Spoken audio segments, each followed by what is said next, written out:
The resources and care available at the start of a child's life have a crucial impact on their health, safety, development, and future success. But not every child starts on equal footing. Families and kids face huge disparities in opportunity and resources, depending on their income and their zip code. And the gap is wider for families of color. That isn't fair, and it isn't acceptable. Those words by Senator Kirsten Gillibrand. Triva will light the chalice here in the sanctuary. I invite you to light your own chalice and place it where it can be seen by all of us, if you are able.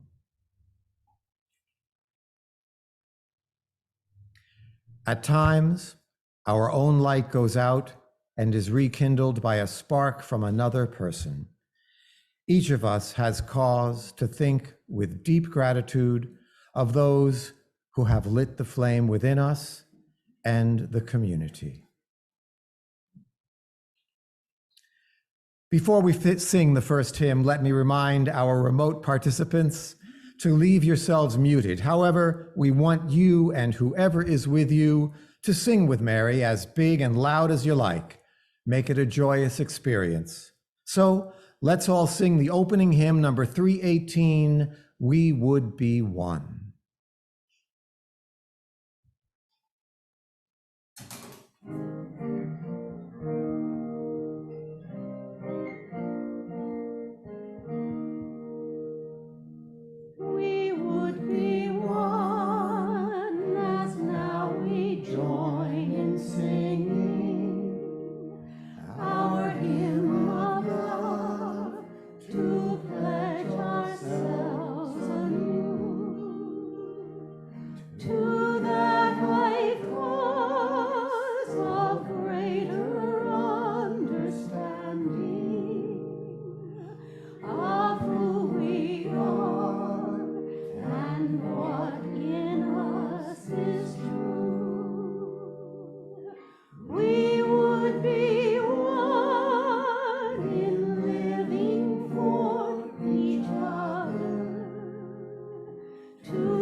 That's lovely. Thank you.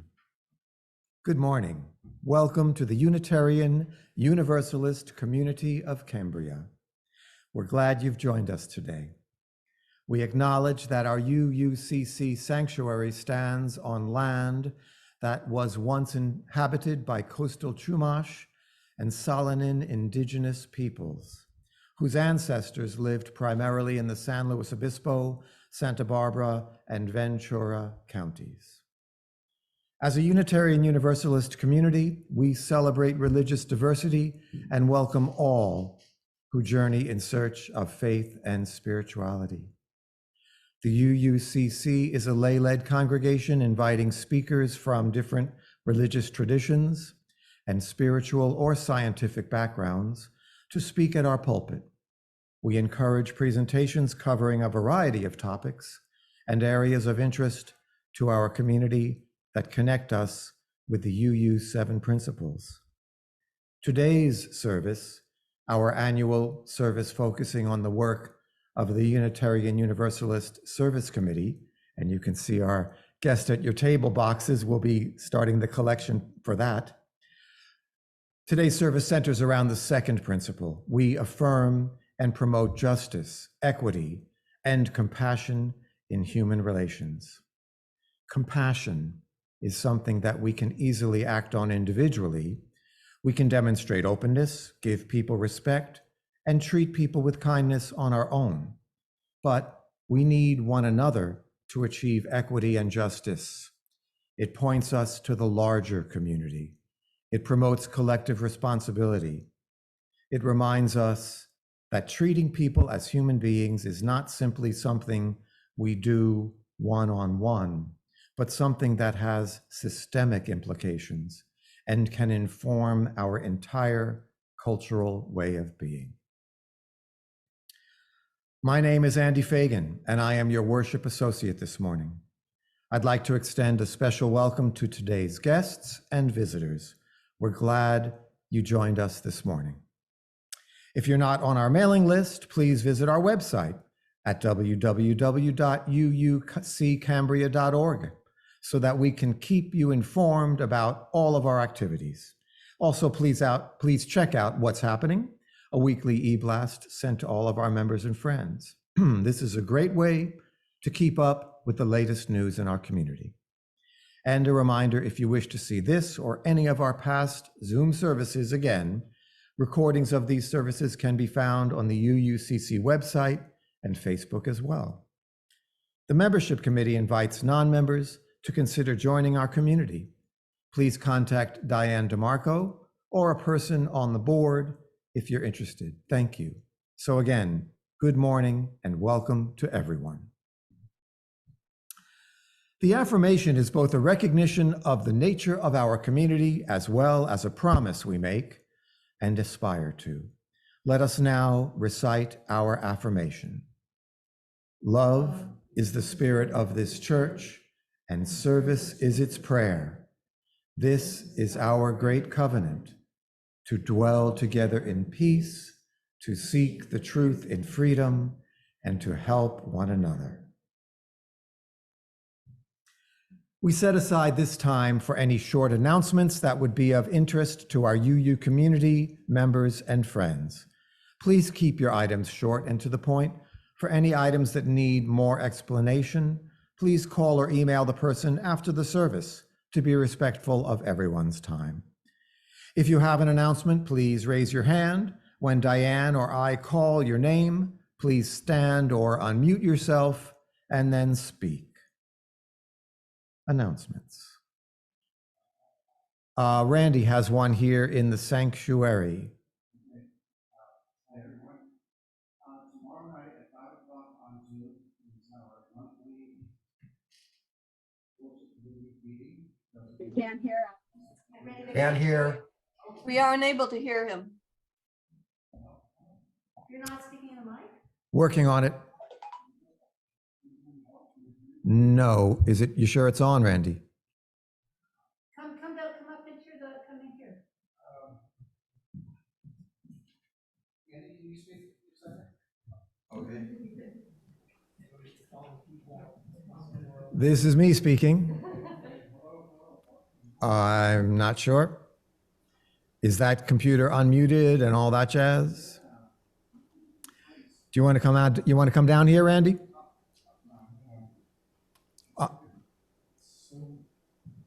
Okay. Just a moment, we'll be with you. I'll turn this on here. Randy's speaking from the middle of the sanctuary. Can you hear me out there? Hello? Yes, yes. Okay. Tomorrow at 5 o'clock is a worship committee meeting, the monthly meeting on Zoom. So the members of the committee, please be there at 5. And if you others wish to join in, you're welcome to. Just send me an email and I'll send you a link. Okay, thank you. Thank you, Randy. Diane, any announcements in the Zoom world? Yes, we have one from Jan Kallner. Would you please unmute yourself, Jan? Yes, ma'am. We're busy planning our holiday celebration, December 24th, and I've reached out to a lot of you, and some of you aren't certain what your plans are, but just keep us abreast. So when you know what your plans are, we can accommodate everyone. And just think about making some cookies, like at least a dozen, maybe 2 dozen, so we have some refreshment. It's going to be a lot of fun, and we're really excited about it. Thank you. Thank you, Jan. Sounds like a good time. It looks like Mary has an announcement here in the sanctuary. Can we make Mary's microphone hot? Okay, speaking of abreast. So Randy and I ordered a 16-pound turkey, and we invited our next door neighbors over, and yesterday we invited Judy Butler, but we were thinking we've got enough turkey for a few other people. So if you're interested in joining us, if you're all alone and don't have anybody to spend your Thanksgiving with, give us a call or an email, okay? First come, first serve, and we can do doggy bags too, so let us know. 16 pounds, you can probably serve a bunch of people. That's very sweet. That's very nice. Any more announcements? No, that's it. Back to you. Okay, back to me, Randy. Camera 1, there we go. Next week, we will present Hanukkah for Adults by Rabbi Leah Novick. Today being the third Sunday of the month, we welcome a witness to our virtual pulpit. A moment of witness is widely practiced in Christian and Islamic denominations as a means to bear witness or give testimony about the way a specific religious affiliation has impacted one's life. Our hope is that with their moment of witness, a congregant here can briefly share a significant experience that moved them, helping all of us to deepen our relationship with Unitarian Universalism and strengthen our ties to the community. Judy Butler will share her moment of witness this morning. Judy? Good morning. I hope you can hear me. I'm having technical problems this morning. I came to UUism in a roundabout fashion. After forays into Methodism, Presbyterianism, Episcopal, and a religious science, I finally realized I needed to be with people who mostly shared my views on things and could provide me with a community. So 35 years ago, I returned to my heritage roots and entered a UU church. There, I found a loving community of people from all walks of life and religious backgrounds who came together for fellowship and meaningful connections. The idea that one is free to believe and worship however one wishes made me stay. I found the 7 principles to be soul enriching and appreciated that they were so closely aligned with how I have always tried to live my life. I knew I was home. Thank you. Thank you. Thank you, Judy. Sharing together some of our personal and significant joys and concerns brings us closer as a faith community. We invite you to share the milestones that are deeply felt as part of your personal life. But please be mindful and considerate of all who come to worship with us this morning. This is a time of community building. If you have a joy or concern, please raise your hand. When Diane or I call your name, please stand or unmute yourself and then speak.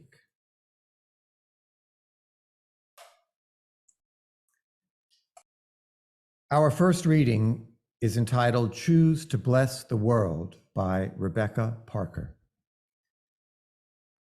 Your gifts, whatever you discover them to be, can be used to bless or curse the world. The mind's power, the strength of the hands, the reaches of the heart, the gift of speaking, listening, imagining, seeing, waiting. Any of these can serve to feed the hungry, bind up wounds, welcome the stranger, praise what is sacred, do the work of justice, or offer love.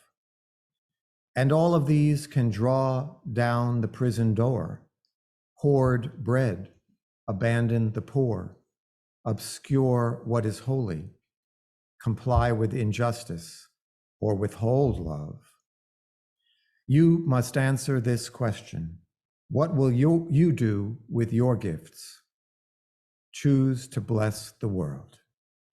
The choice to bless the world is more than an act of will, a moving forward into the world with the intention to do good. It is an act of recognition, a confession of surprise, a grateful acknowledgement that in the midst of a broken world, unspeakable beauty, grace, and mystery abide. There is an embrace of kindness that encompasses all life, even yours. And while there is injustice, anesthetization, or evil, there moves a holy disturbance, a benevolent rage, a revolutionary love, protesting, urging, insisting that which is sacred will not be defiled.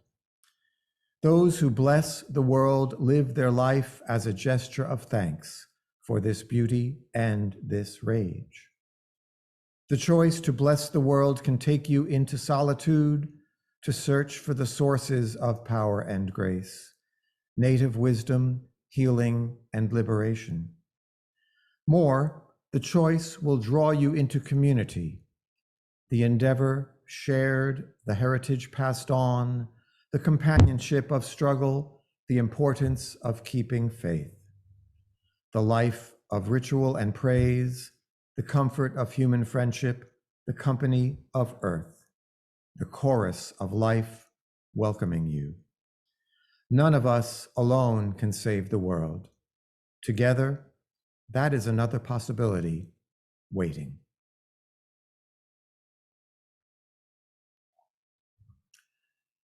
Let us join in a time of meditation, of prayer, and of silence.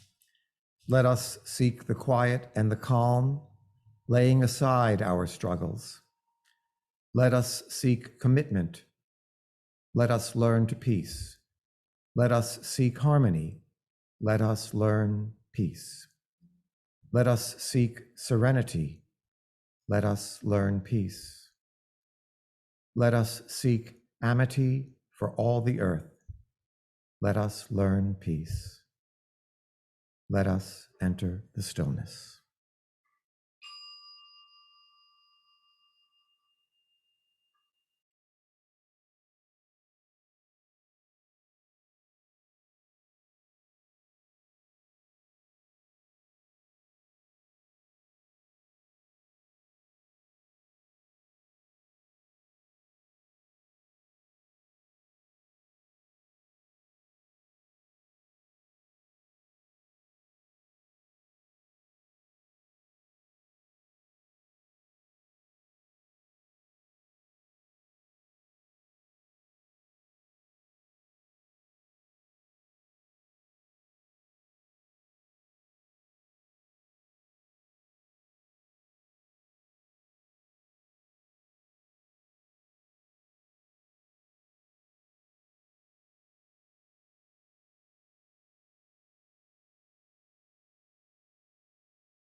Please come back now.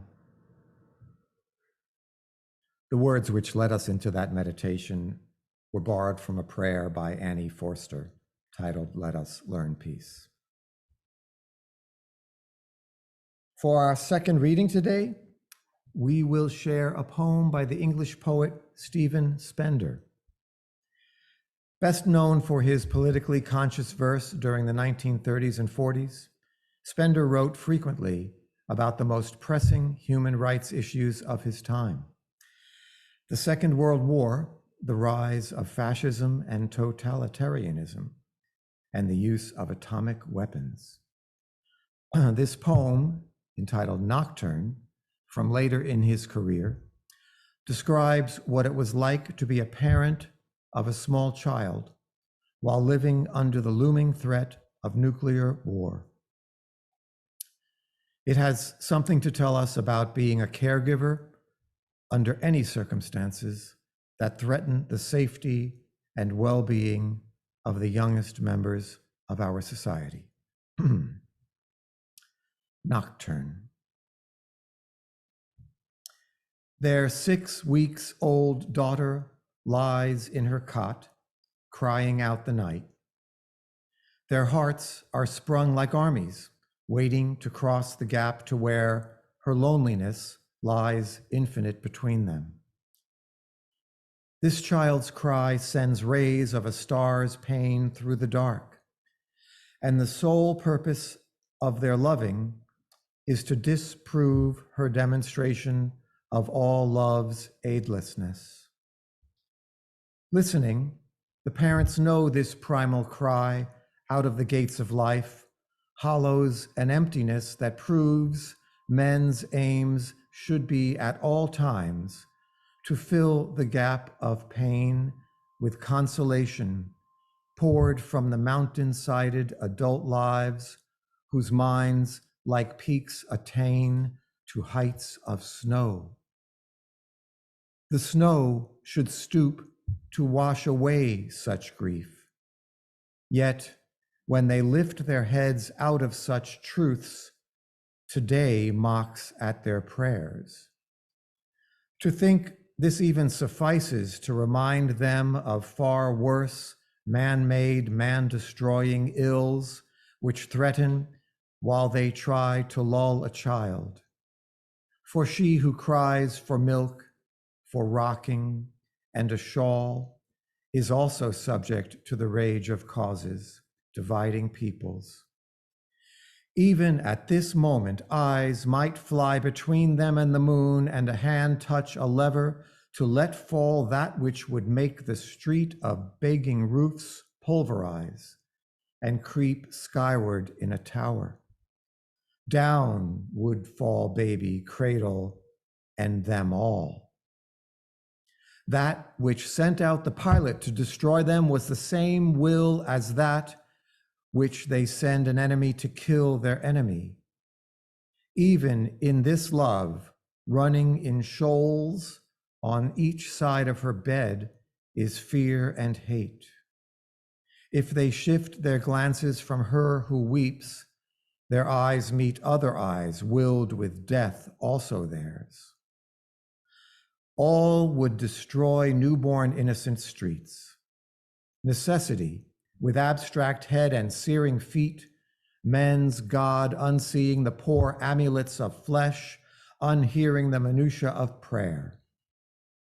Parents like mountains watching over their child, enveloped here beneath also hold upon their frozen heights the will that sends destruction into centers of the stones with concentrated centennial stillness for human generations to indwell. Hearing their daughters cry, which is the speech of indistinguishable primary life, they know the dark is filled with means which are men's plots to murder children. They know too, no cause is just unless it guards the innocent as sacred trust.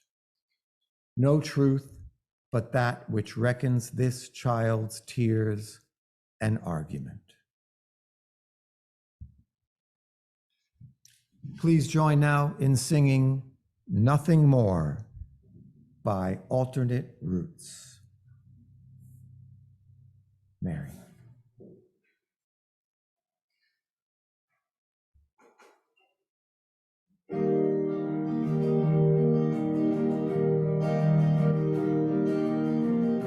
To be humble, to be kind, it is a giving of a peace of your mind. To a stranger, to a friend, such a way that has no end. We are love. We are one. We are how we treat each other when the day is done. We are peace. We are war. We are how we treat each other and nothing more.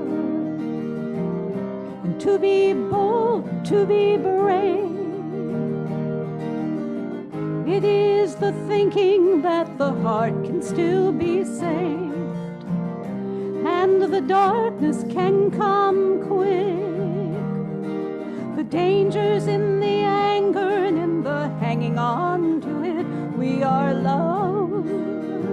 We are one. We are how we treat each other when the day is done. We are peace. We are war. We are how we treat each other and nothing more. And tell me what it is that you see. A world that's full of endless possibilities. And heroes don't look like they used to. They look like you do. We are love. We are one. We are how we treat each other when the day is done. We are peace. We are war. We are how we treat each other and nothing more. We are how we treat each other and nothing more. We are how we treat each other.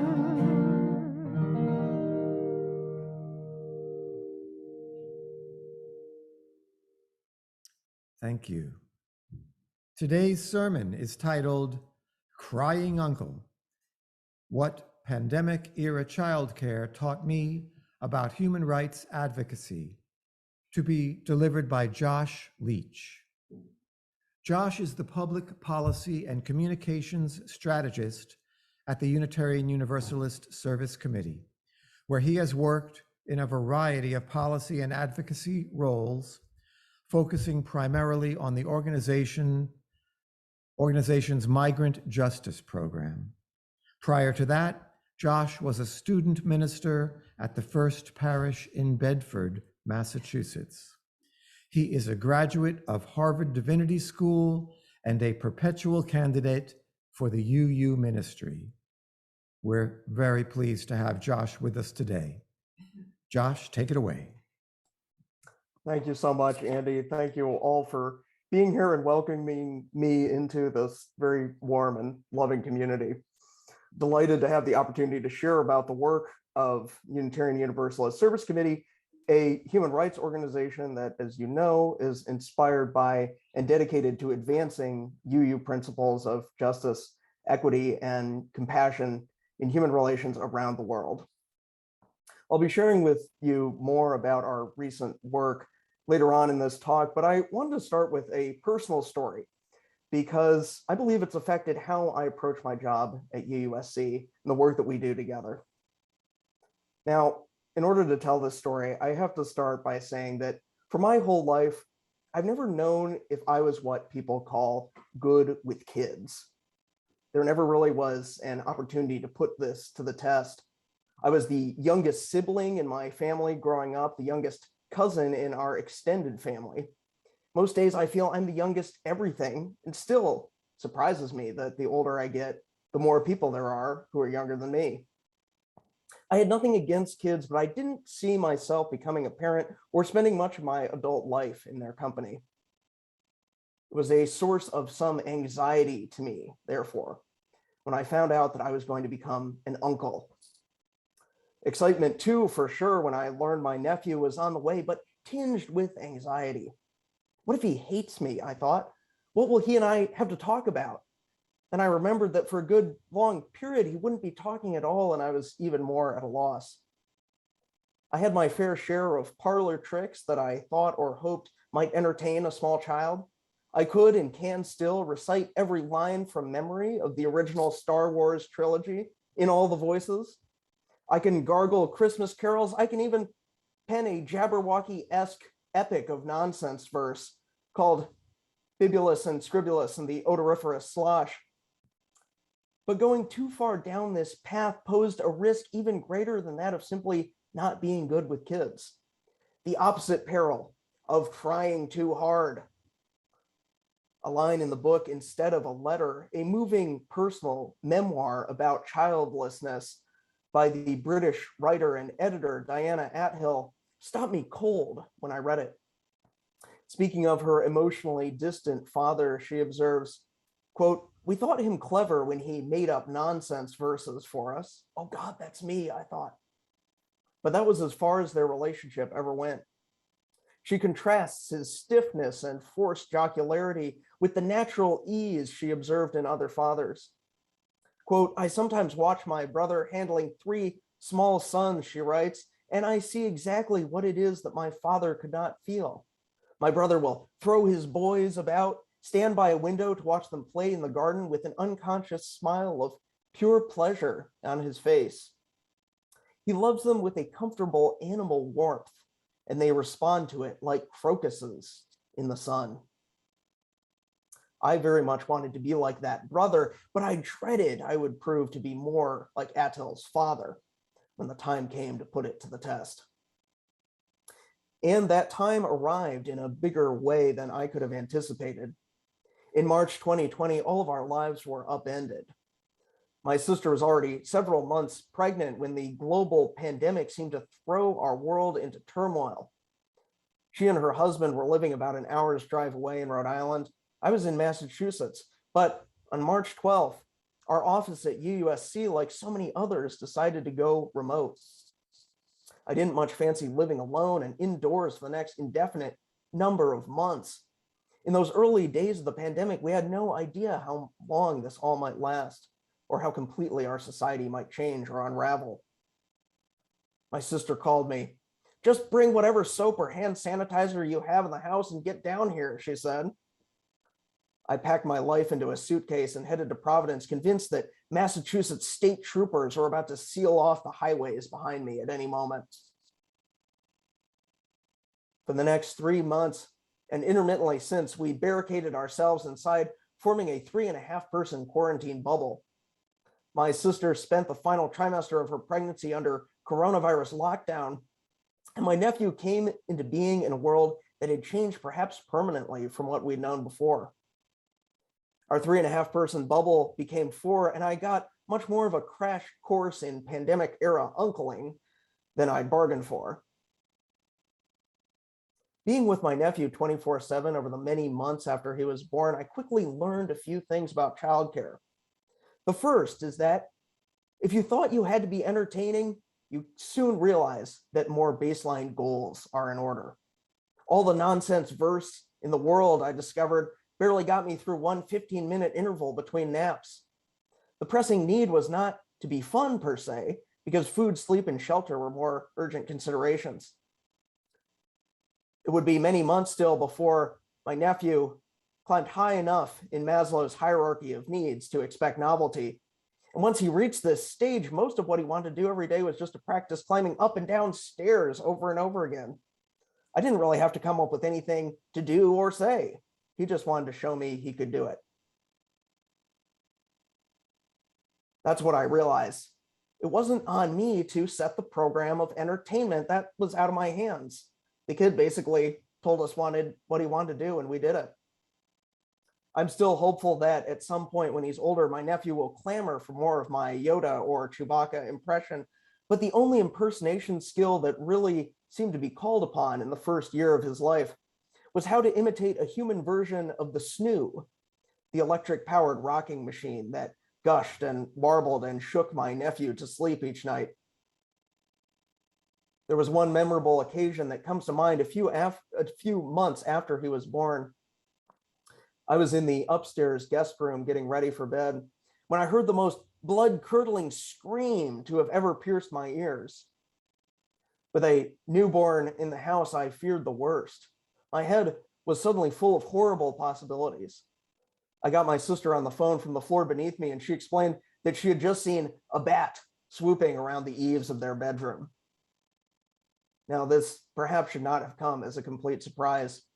My brother-in-law had mentioned in passing a few weeks before that he thought he had seen a dark shape swooping in the hallway one night.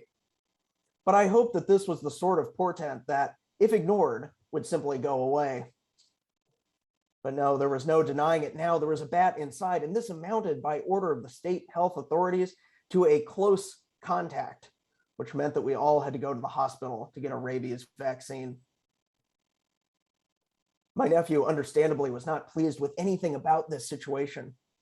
As we were waiting for our appointment in the lobby of the Rhode Island Children's Hospital, it took all our combined powers of shushing and swaying and bobbing to try to get him back to sleep.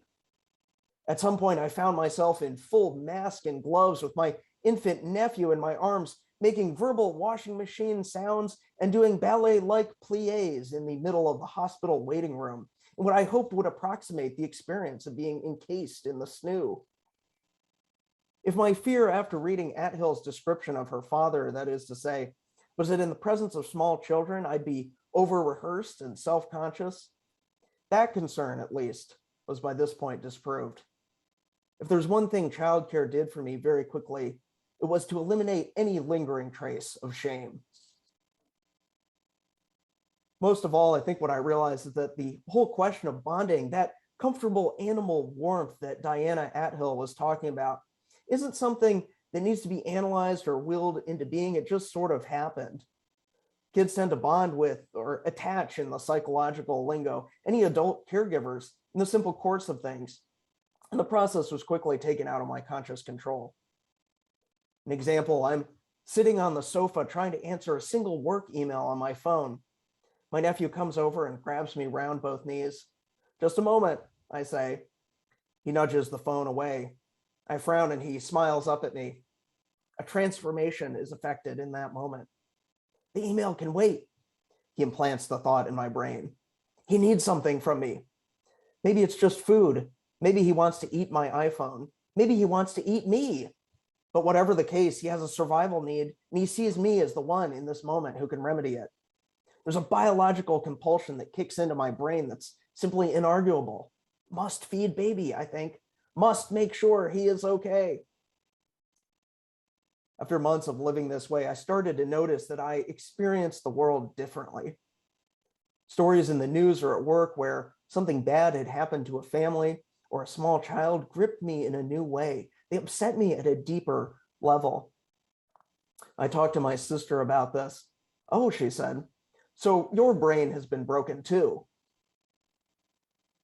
The warpage of my mental state only became more manifest in the months ahead. In all my years on this earth, I'd never noticed other people's kids, for instance. But here one day, I'm leaving my apartment to hop in the car, and I see my neighbor playing in the street with his infant son, who is wheeling himself about in a plastic carrier. My head is suddenly scanning the environment for every possible hazard that could threaten the life of a toddler. It was like a knife into my heart.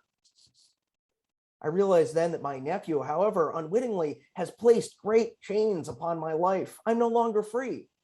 I'll never be able to get through the world without feeling responsible for the well-being of random children that I encounter. I tell you all of this not just because it changed something in me, but because more specifically, it changed how I feel about my work at the Unitarian Universalist Service Committee. This work for human rights had become personal in a way it wasn't quite before.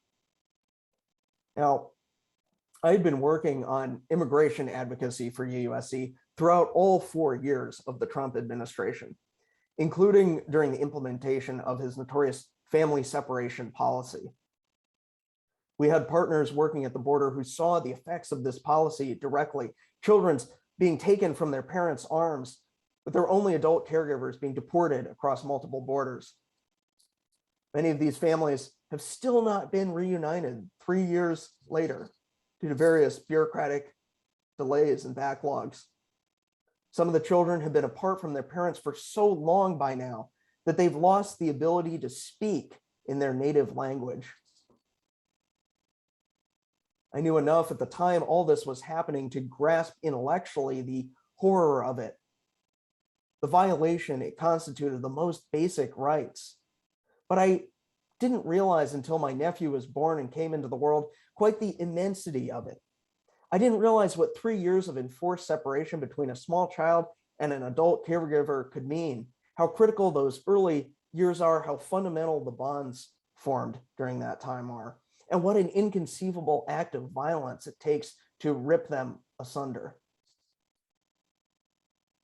Nor is family separation just a matter for historical reckoning, some wrong from the recent past for which our government must atone.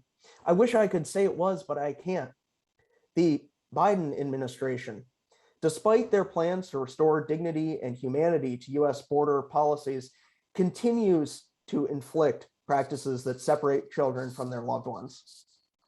They may not be tearing kids from mothers and fathers' arms the way Trump's policy was, but they are tearing them from the arms of aunts and uncles, which is hardly much better. And so UUSC's and our partners' advocacy continues. The way in which these extended family units are often separated at the border is not very well known. It's not as notorious as Trump's family separation policy, but it is real and happening every day. Under a policy that long predates Trump and that has continued after him, the US government, as standard practice, separates children from any adult they're traveling with who can't establish legal guardianship. This often includes grandparents, older siblings, cousins, aunts, and uncles. The children are then legally categorized and processed as unaccompanied minors, meaning that they're housed by a different agency than the enforcement agencies that process and in many cases deport solo adults. Now, this separation is no doubt traumatic for many children who cross the border alongside a trusted adult relative. The government argues, however, it's necessary to screen against the risk of human trafficking. And in the past, at least, they could say in defense of their actions that the separation was in most cases temporary. Under the old rules, the older adult relatives who crossed the border alongside the children could eventually hope to be reunited with them once they were released from detention and had a chance to pursue their own asylum case in immigration court. After that point, they could serve as sponsors for the unaccompanied children, thereby permitting the family to reunite.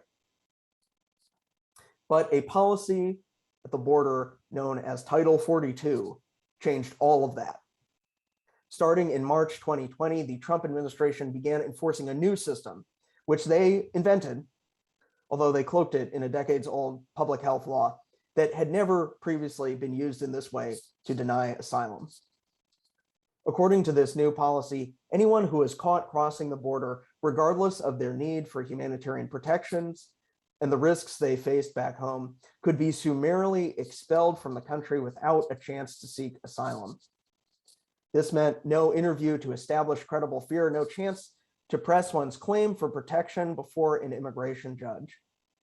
Unaccompanied children, meanwhile, have been exempt from this policy under the Biden administration, which is plainly the right call. But to this president's disgrace, he has continued to enforce the larger Title 42 expulsion order against adults. The result of these policies combined is that once extended families are separated at the border, as we described, the children, as we mentioned, are labeled as unaccompanied and processed as such, even if they came with adult caregivers. They're transferred away from an aunt or uncle that they may have traveled with, and who may be the only trusted adult they know in the country. Then that aunt or uncle or other adult relative is expelled from the border permanently with no chance to seek asylum.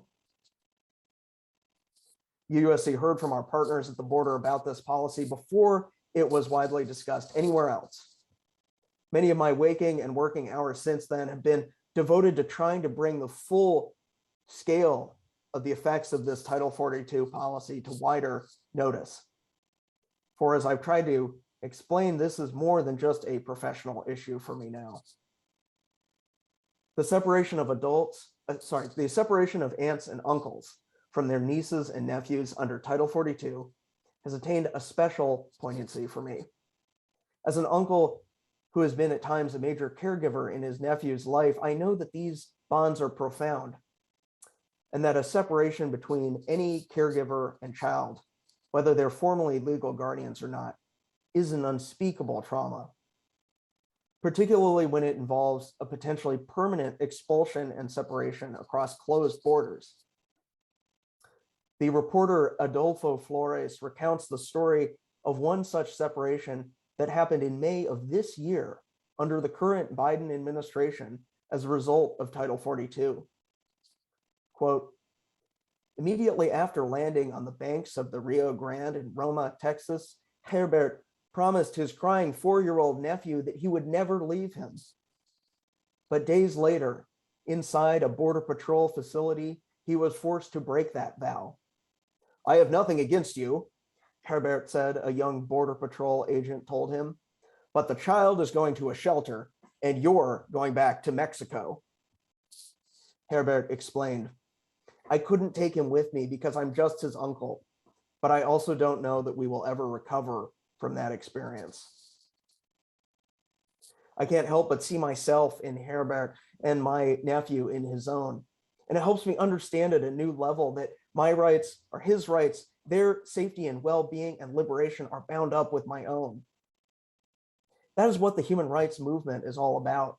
It's building on the threads of commonality and empathy that give us our shared humanity.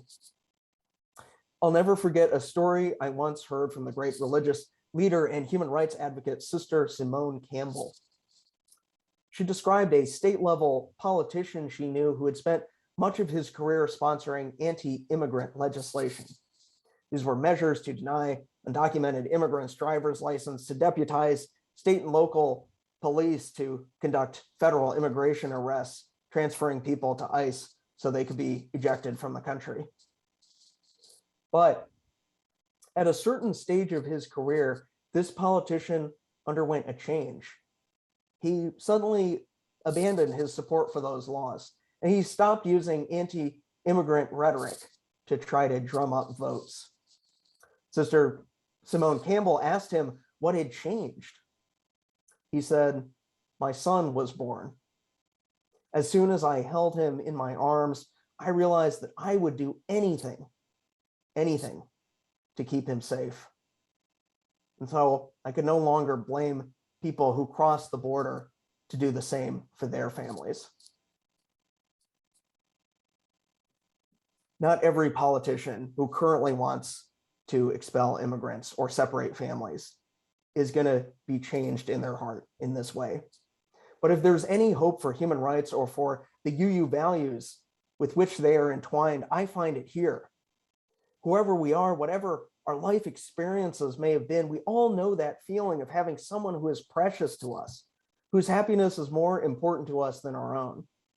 When we imagine what we would do for their sake, for the sake of their lives and safety, we can perhaps gain some insight into why people brave unimaginably dangerous journeys across land and sea to apply for asylum in the United States. This shared recognition of humanity must be the starting point for our advocacy. That is what we are trying to do with your help at UUSC. We are working every day to revoke the Title 42 policy, restore families' ability to seek asylum together, the US border. Among peer human rights organizations, we were some of the first and most vocal to call attention to this policy's harmful effects. We've authored and placed op-eds in national media outlets trying to make our national leaders aware of the indirect family separation and trauma that their decisions are causing.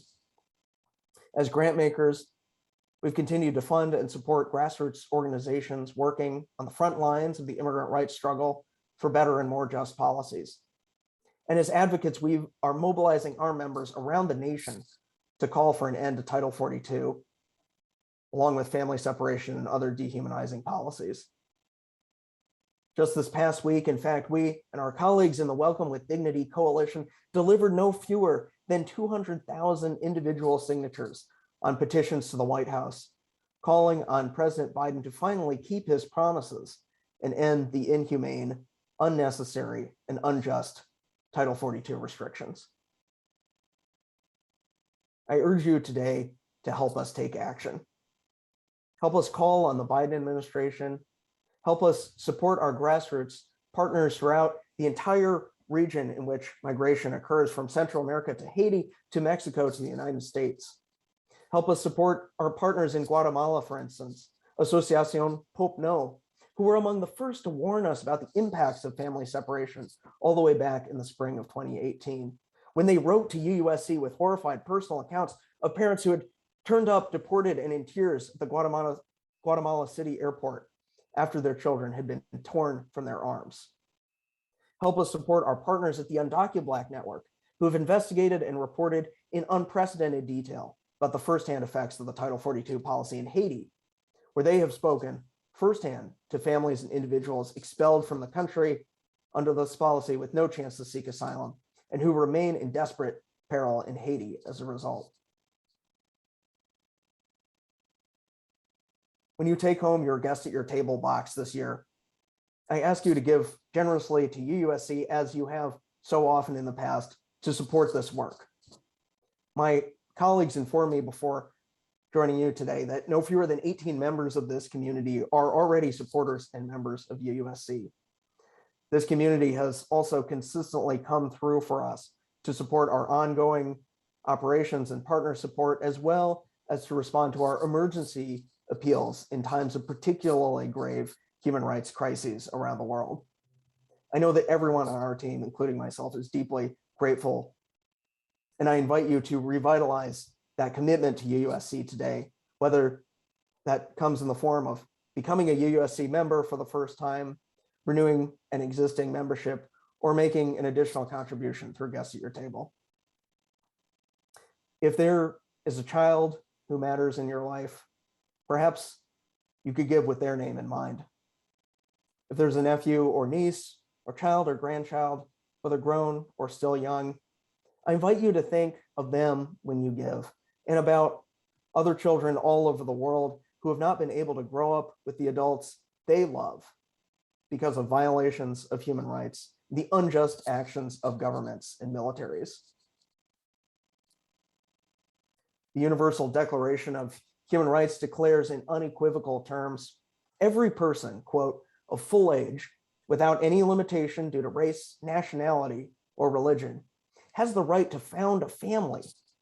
The family is the natural and fundamental group unit of society, and it is entitled to protection by society and the state. When we take action together against family separation, that's the principle we're seeking to uphold. And as we do so, I urge us to remember as well the words of Stephen Spender, which we read earlier in this service. No cause is just. No cause is just unless it guards the innocent as sacred trust. No truth but that which reckons this child's tears an argument. May it be so.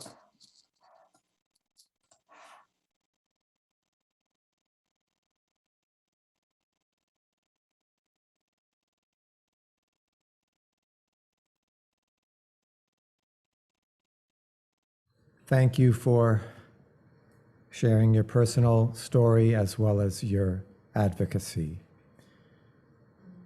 Randy, I see there we go. Once again, thank you, Josh. The morning offering will now be given and received.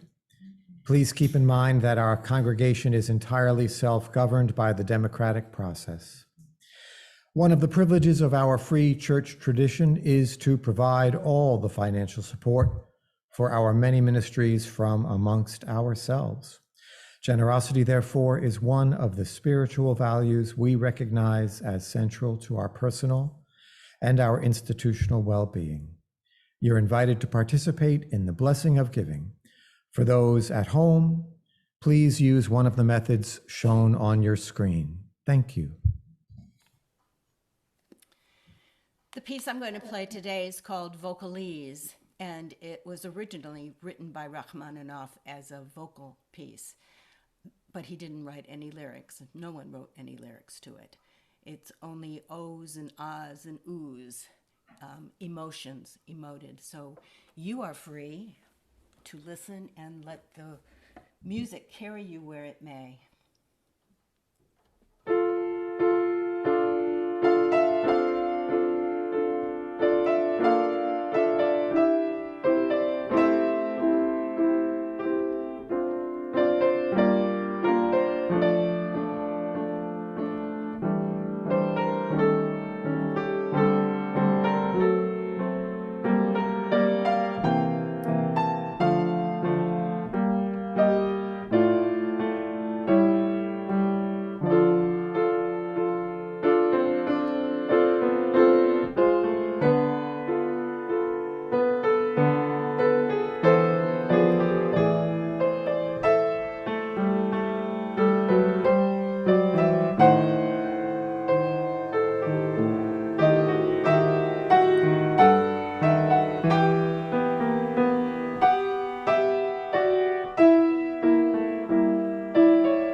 Thank you, Jan, and our thanks for all gifts given and received for the work of this community.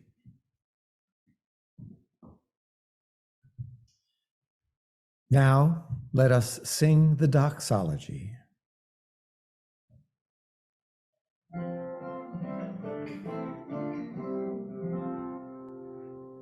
From all that dwell below the skies, let faith and hope with love arise.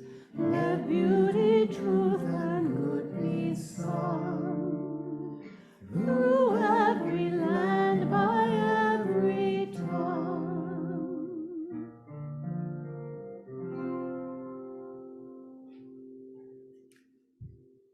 Please join in singing the closing hymn number 134, Our World is One World.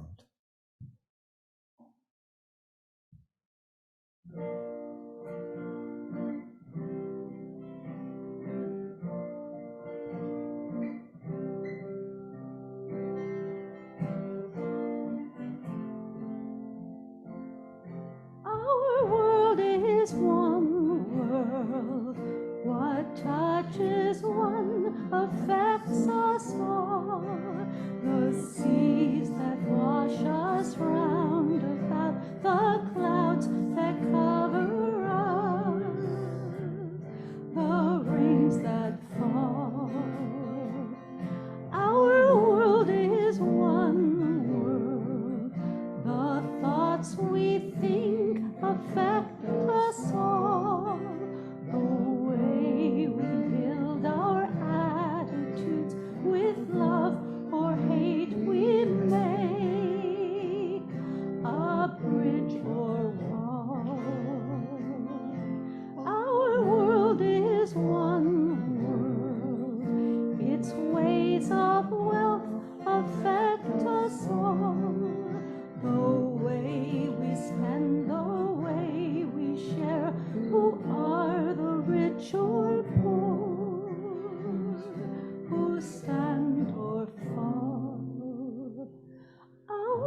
And now, let us recite the valediction. We extinguish the flame of this chalice, and we know that the light of truth and love and the warmth of this community go with us until we meet again. Please extinguish your chalice at home now.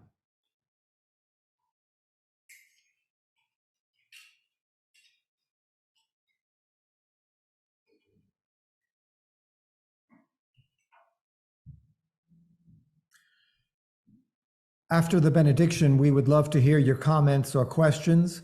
Please keep yourself muted until Diane or I call on you when you raise your hand. Now Josh will deliver the benediction. Thank you, Andy. For our closing benediction, or a good word to part on, I wanted to share a reading from the Mandan Charter, which I often share in gatherings to speak about the work of UUSC, because I believe that it shows that human rights principles don't just date back to the Universal Declaration of Human Rights in 1948, but are actually much more ancient and universal than that, because this is actually a document that comes from the ancient constitution of the Mali Kingdom in Africa, and it's been reported in oral tradition since the 13th century and lays out some basic principles of human rights that I think we're still called to apply today. The hunters declare, every human life is a life. It is true that a life comes into existence before another life, but no life is more ancient, more respectable than any other.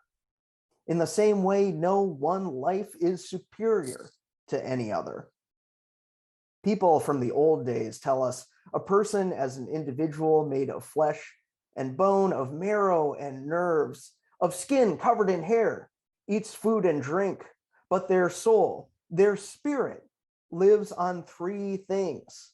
They must see what they wish to see, they must say what they wish to say, and they must do what they wish to do. If one of these things were to miss from the human soul, it would suffer and would surely become sick. In consequence, the hunters declare each person from now on is free to dispose of their own person. Each person is free to act in the way they wish. Each person disposes of the fruit of their labor from now on. This is the oath of the Mandan for the ears of the whole world. May it be so.